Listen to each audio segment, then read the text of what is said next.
I have never heard an even approximately adequate explanation of the horror at Martin's Beach.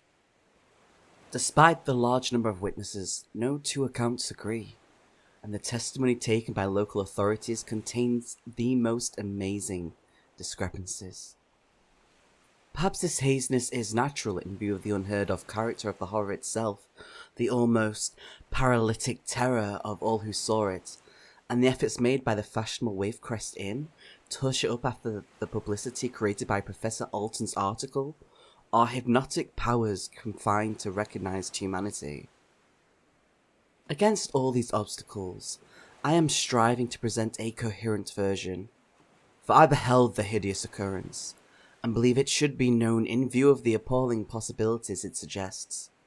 Martin's Beach is once more popular as a watering place, but I shudder when I think of it. Indeed, I cannot look at the ocean at all now without shuddering. Fate is not always without a sense of drama and climax, hence the terrible happening of August 8, 1922, swiftly followed a period of minor and agreeably wonder-fraught excitement at Martin's Beach. On May 17, the crew of the fishing smack Alma of Gloucester, under Captain James P. Orne, killed, after a battle of nearly 40 hours, a marine monster whose size and aspect produced the greatest possible stir in scientific circles, and caused certain Boston naturalists to take every precaution for its taxidermic preservation. The object was some 50 feet in length, of roughly cylindrical shape, and about 10 feet in diameter. It was unmistakably a gilled fish in its major affiliations, but with certain curious modifications, such as rudimentary forelegs and 6-toed feet in place of pectoral fins, which prompted the widest speculation.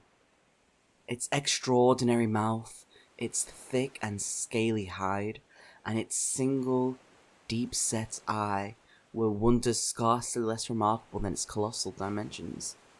And when the naturalist pronounced it an infant organism, which could not have been hatched more than a few days, public interest mounted to extraordinary heights. Captain Orne, with typical Yankee shrewdness, obtained a vessel large enough to hold the object in its hull, and arranged for the exhibition of his prize. With judicious carpentry, he prepared what amounted to be an excellent marine museum, and, sailing south to the wealthy resort district of Martin's Beach, anchored at the hotel wharf, and reaped a harvest of admission fees. The intrinsic marvellousness of the object, and the importance which it clearly bore in the minds of many scientific visitors from near and far, combined to make it the season's sensations. That it was absolutely unique to a scientifically revolutionary degree, was well understood. The naturalists had shown plainly that it radically differed from the similarly immense fish caught off the Florida coast. That, while it was obviously an inhabitant of almost incredible depths, perhaps thousands of feet, its brain and principal organs indicated a development startlingly vast, and out of all proportion to anything hitherto associated with the fish tribe. On the morning of July 20th, the sensation was increased by the loss of the vessel and its strange treasure. In the storm of the preceding night, it had broken from its moorings and vanished forever from the sight of man, carrying with it the guard who had slept aboard despite the threatening weather.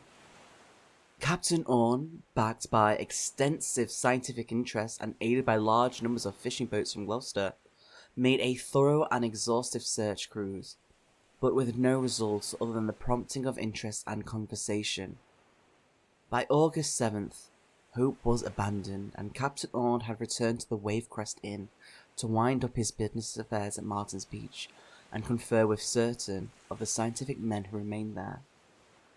The horror came on August 8th.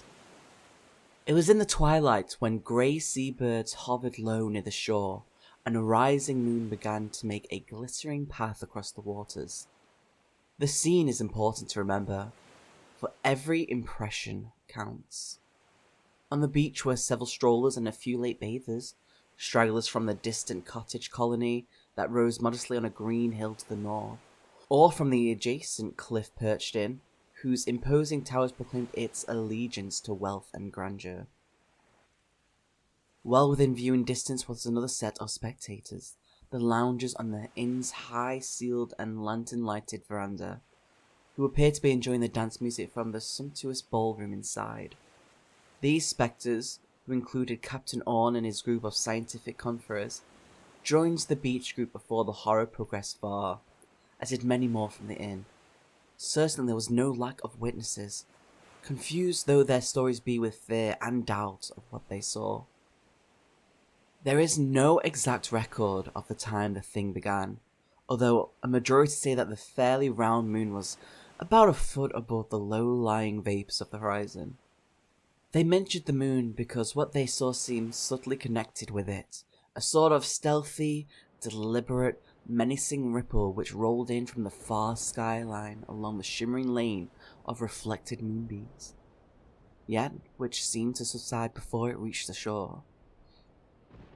Many did not notice this ripple until reminded by later events, but it seemed to have been very marked, differing in height and motion from the normal waves around it. Some called it cunning and calculating, and, as it died away craftily by the black reefs afar out, there suddenly came belching up out of the glitter-streaked brine a cry of death, a scream of anguish and despair that moved pity even while it mocked it. First to respond to the cry were the 2 lifeguards then on duty, sturdy fellows in white bathing attire, with their calling proclaimed in large red letters across their chests. Accustomed as they were to rescue work and to the screams of the drowning, they could find nothing familiar in the unearthly ululation, yet with a trained sense of duty they ignored the strangeness and proceeded to follow their usual course. Hastily seizing an air cushion which, with its attached coil of rope, lay always at hand, one of them ran swiftly along the shore to the scene of the gathering crowd, whence, after whirling it about to gain momentum, he flung the hollow disc far out in the direction from which the sound had come. As the cushion disappeared in the waves, the crowd curiously awaited a sight of the hapless being whose distress had been so great, eager to see the rescue made by the massive rope. But that rescue was soon acknowledged to be no swift and easy matter, for, pull as they might on the rope, the 2 muscular guards could not move the object at the other end. Instead, they found that object pulling with equal or even greater force in the very opposite direction, till in a few seconds they were dragged off their feet and into the water by the strange power which had seized on the offered life preserver. One of them, recovering himself, called immediately for help from the crowd on the shore, to whom he flung the remaining coil of rope, and in a moment the guards were seconded by all the hardier men, among whom Captain Orn was foremost. More than a dozen strong hands were now tugging desperately at the stout line, yet wholly without avail. Hard as they tugged, the strange force at the other end tugged harder, and since neither side relaxed for an instant, the rope became rigid as steel with the enormous strain. The struggling participants, as well as the spectators, were by this time consumed with curiosity as to the nature of the force in the sea. The idea of a drowning man had long been dismissed, and hints of whales, submarines, monsters, and demons now passed freely around. Where humanity had first led the rescuers, wonder kept them at their task, and they hauled with a grim determination to uncover the mystery. It being decided at last that a whale must have swallowed the air cushion, Captain Orn, as a natural leader, shouted to those on the shore that a boat must be obtained in order to approach, harpoon, and land the unseen Leviathan. Several men at once prepared to scatter in quest of a suitable craft, while others came to supplant the captain at the straining rope. While his place was logically with whatever boat party might be formed, his own idea of the situation was very broad, by no means limited to whales. Since he had to do with a monster so much stronger, he wondered what might be the acts and manifestations of an adult of the species, of which the 50-foot creature had been the merest infant. And now there developed with appalling suddenness the crucial fact which changed the entire scene from one of wonder to one of horror. And dazed with fright, the assembled band of toilers and onlookers, Captain Orn, turning to leave his post at the rope, found his hands held in their place with unaccountable strength, and in a moment he realized that he was unable to let go of the rope.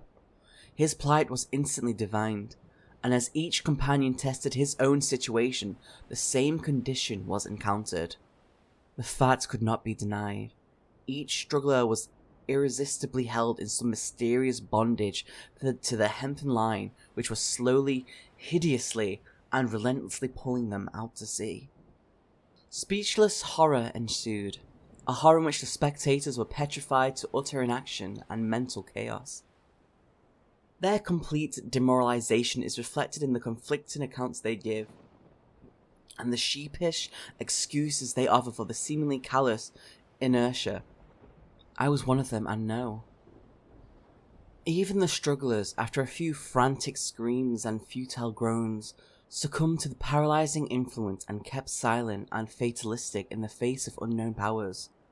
Where they stood in the pallid moonlight, blindly pulling against a spectral doom and swaying monotonously backwards and forwards as the water rose first to their knees, then to their hips.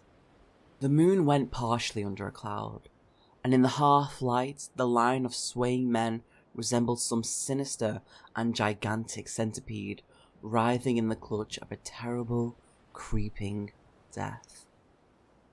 Harder and harder grew the rope as the tug in both directions increased, and the strands swelled with the undisturbed soaking of the rising waves.